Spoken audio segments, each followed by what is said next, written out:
নমস্কার সকলকে। তো আজকে আমরা রেলের এনটিপিসির প্রিভিয়াস ইয়ার প্রশ্ন নিয়ে আলোচনা করব। 2020 এবং 2021 সালের এনটিপিসিতে যে প্রশ্নগুলো এসেছিল সেই প্রশ্নগুলো আজকে মূলত আছে ইতিহাসের বেশ কিছু চ্যাপ্টার, অর্থাৎ বৌদ্ধ ধর্ম, জৈন ধর্ম এবং এখান থেকে বাছাই করা বেশ কিছু প্রশ্ন নিয়ে আমরা এসেছি। চলো প্রথম প্রশ্নে আমরা চোখ রাখবো। ভগবান মহাবীরের আসল নাম জানতে চেয়েছে। কি আছে? আনন্দ, সারিপুত্র, বর্ধমান, আর একটা হচ্ছে সিদ্ধার্থ।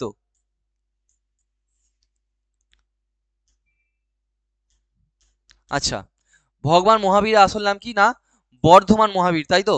তাহলে অপশন নাম্বার সি আমাদের উত্তর হলো। বাদ বাকি গুলো আমরা একটু জেনে নেব। কি আছে আমাদের? আনন্দ, সারিপুত্র, আর হচ্ছে বর্ধমান এবং সিদ্ধার্থ। যদি আনন্দকে আমরা জানি, আনন্দ হচ্ছে কি না গৌতম বুদ্ধের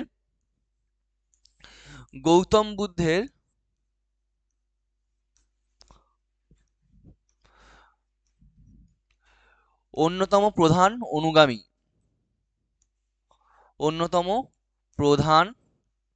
অনুগামী, তাই তো?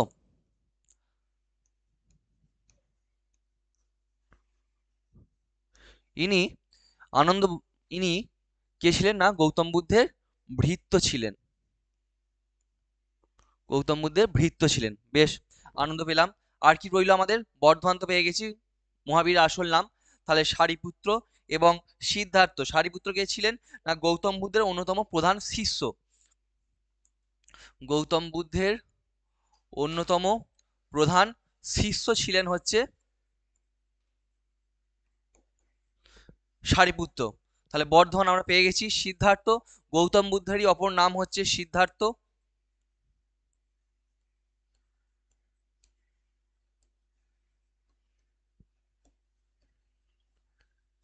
তো দেখো, তাহলে ভগবান মহাবীর আসল নাম যেটা আমাদের প্রশ্নে এসেছিল সেটা কি পেলাম?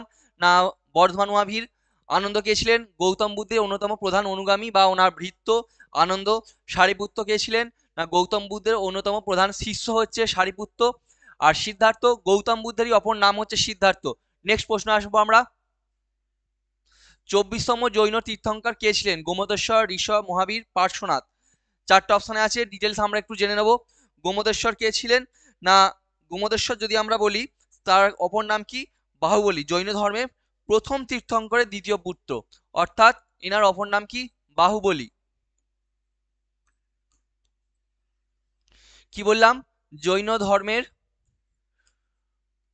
প্রথম তীর্থঙ্করের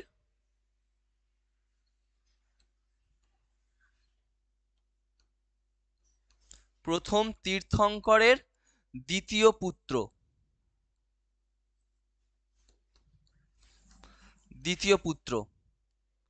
প্রথম তীর্থঙ্কর কে? না, ঋষভদেব হচ্ছে এই প্রথম তীর্থঙ্কর। বেশ, 24তম তীর্থঙ্কর মহাবীর এবং পার্শ্বনাথ ইনি হচ্ছেন 23তম।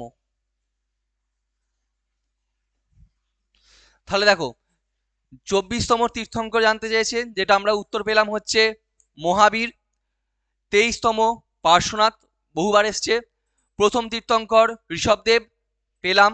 গোমতেশ্বর বা বাহুবলী কে ছিলেন? এই ঋষভদেবেরই দ্বিতীয় পুত্র হচ্ছে গোমতেশ্বর।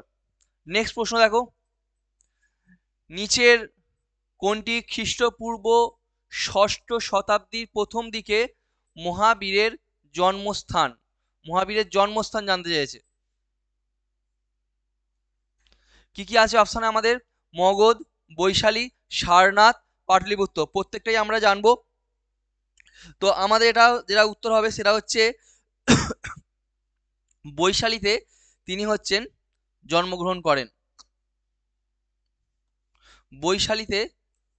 জন্মগ্রহণ করেন। তাহলে মারা যান বা দেহত্যাগ করেন কোথায়? পাওয়াপুরীতে।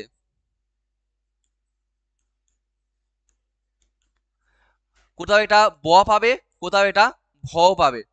আচ্ছা, আর একটা জিনিস একটু বলি, যদি আমরা এই সারনাথ বা পাটলিপুত্র এই সম্বন্ধে একটু জানি, মগধ হচ্ছে একমাত্র মহাজন পদ যেটা শেষ পর্যন্ত টিকে ছিল। বেশ, সারনাথ, গৌতম বুদ্ধ তার বাণী প্রথম প্রচার করেন হচ্ছে এই সারনাথে। গৌতম বুদ্ধের সঙ্গে সম্পর্কিত। এবং এই পাটলিপুত্র কোথায় অবস্থান করছে? না, বর্তমানে বিহারে অবস্থান করছে।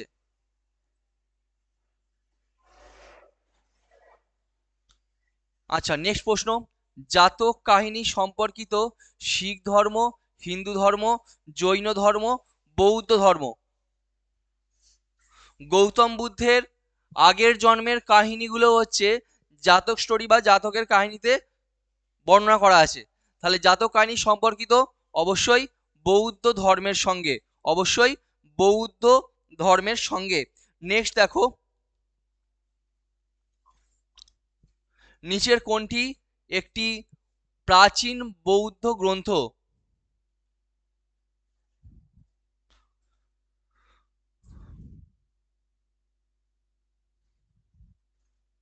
আচ্ছা, রঘুবংশম, অভিধর্মকোশ, বিষ্ণু পুরাণ, আর হচ্ছে ঋতু সংহার। এর মধ্যে বিষ্ণু পুরাণ যদি আমরা দেখি, অন্যতম প্রাচীনতম পুরাণ।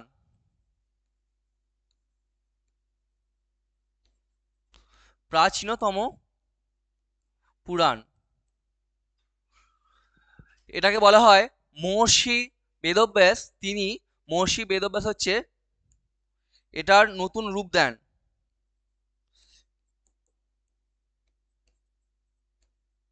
তাহলে এটা রচনা করেন কে? পরাশর, মহর্ষি পরাশর অর্থাৎ বেদব্যাসের পিতা, তিনি এই বিষ্ণু পুরাণ রচনা করেন।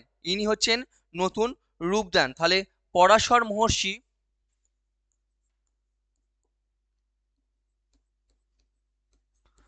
পরাশর মহর্ষি ইনি কে? ইনি হচ্ছেন বেদব্যাস, এনার পিতা।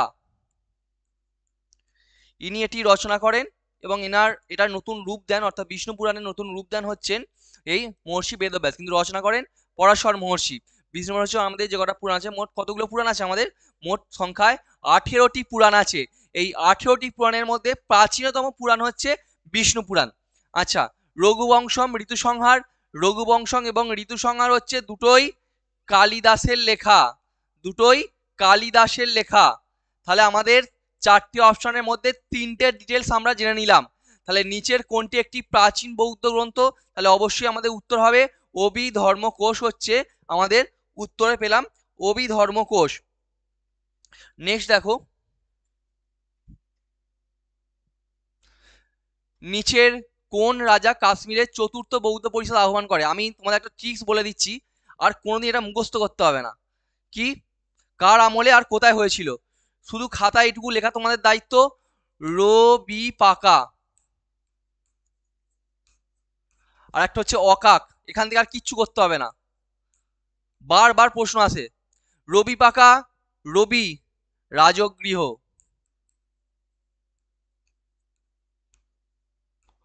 বি বৈশালী,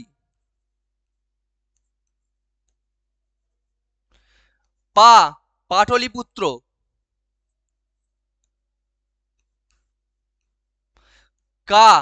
কাশ্মীর। আর মুখস্থ করতে হবে। দেখো, রাজগৃহ প্রথম বৌদ্ধ সংগীতি, বৈশালী দ্বিতীয় বৌদ্ধ সংগীতি, পাটলিপুত্র তৃতীয় বৌদ্ধ সংগীতি, কাশ্মীর চতুর্থ বৌদ্ধ সংগীতি। এবার হচ্ছে অকাক। এটা কি করে করব না, অজাতশত্রু,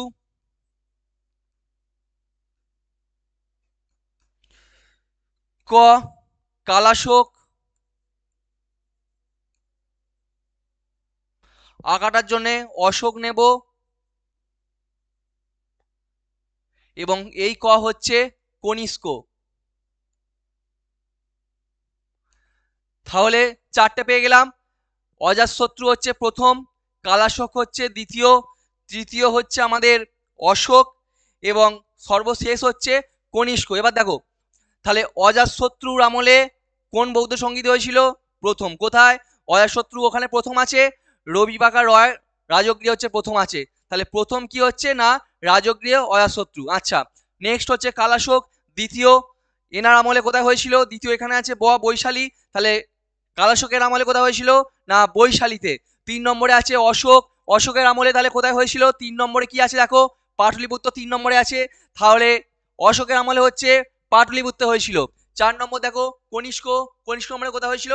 কাশ্মীর। এবার দেখি চতুর্থ বৌদ্ধ সঙ্গীতে আমাদের আছে যে কোথায় হয়েছিল, মানে কার সময় হয়েছিল, সরি কনিষ্ক, কনিষ্ক আছে আমাদের।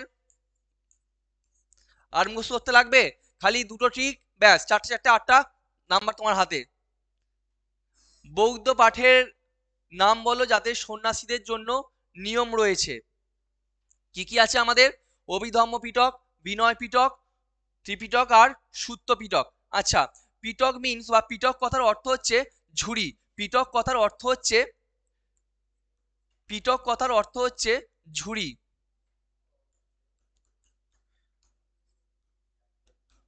পিটক কথার অর্থ হচ্ছে ঝুড়ি। আমাদের বলেছে বৌদ্ধ ধর্মের নিয়ম কোথায় আছে সেটা জানতে। আচ্ছা, অভিধম্ম পিটকে আছে হচ্ছে আমাদের, অভিধম্ম পিটকে সূত্র শেখানোর সার সংক্ষেপ আছে, সূত্র শেখানোর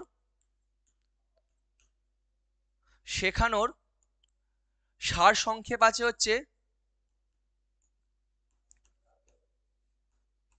এই অভিধম্ম পিটকে। বিনয় পিটক আর সূত্র পিটক তাহলে পড়ে রইল। এর মধ্যে সূত্র পিটকে আছে বৌদ্ধ ধর্মের নীতিগত ঐতিহাসিক প্রেক্ষাপটে, ঐতিহাসিক প্রেক্ষাপটে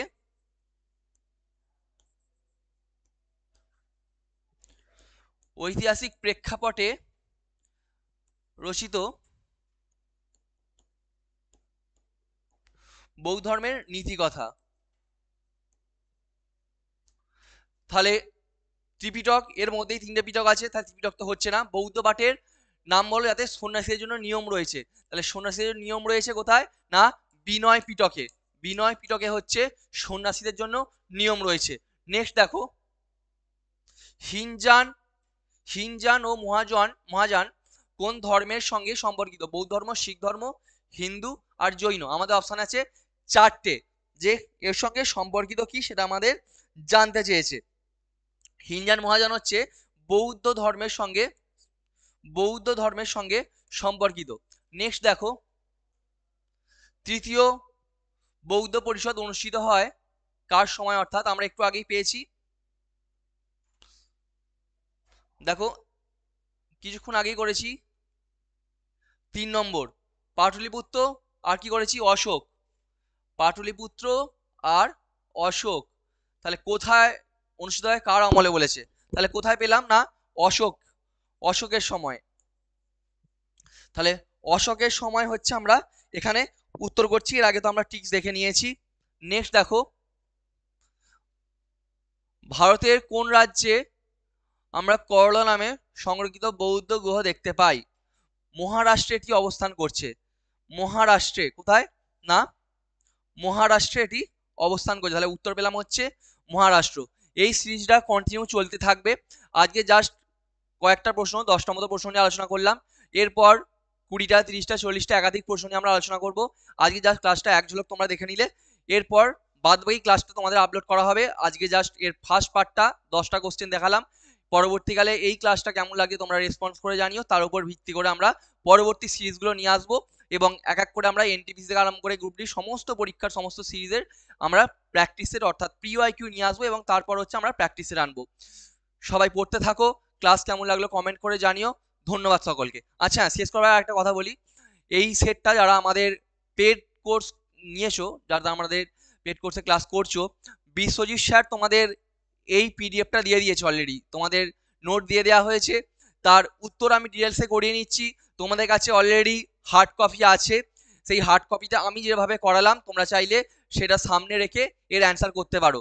তোমাদের যা কিছু নোট দেওয়া হয়েছে তার সমস্ত ডিটেলসই আমি নিয়ে আসবো এক এক করে, এবং একইভাবে ডিটেলস আলোচনা করতে থাকবো। তোমাদের কাছে যে নোটটা আছে সেখানে তোমরা এগুলো একটু মার্ক করে অ্যাড করে নিও। যাদের কাছে নেই তারা বিশ্বজিৎ স্যারের থেকে এই নোটটা কালেক্ট করে নিও, এবং এই সিরিজের একাধিক নোট বিশ্বজিৎ স্যারের কাছে আছে, পরপর তোমরা সেগুলো নিতে থাকো, আর আমিও একইভাবে পরপর তোমাদের সেইগুলো ডিটেলসে আলোচনা করে দিয়ে যাবো। ধন্যবাদ সকলকে।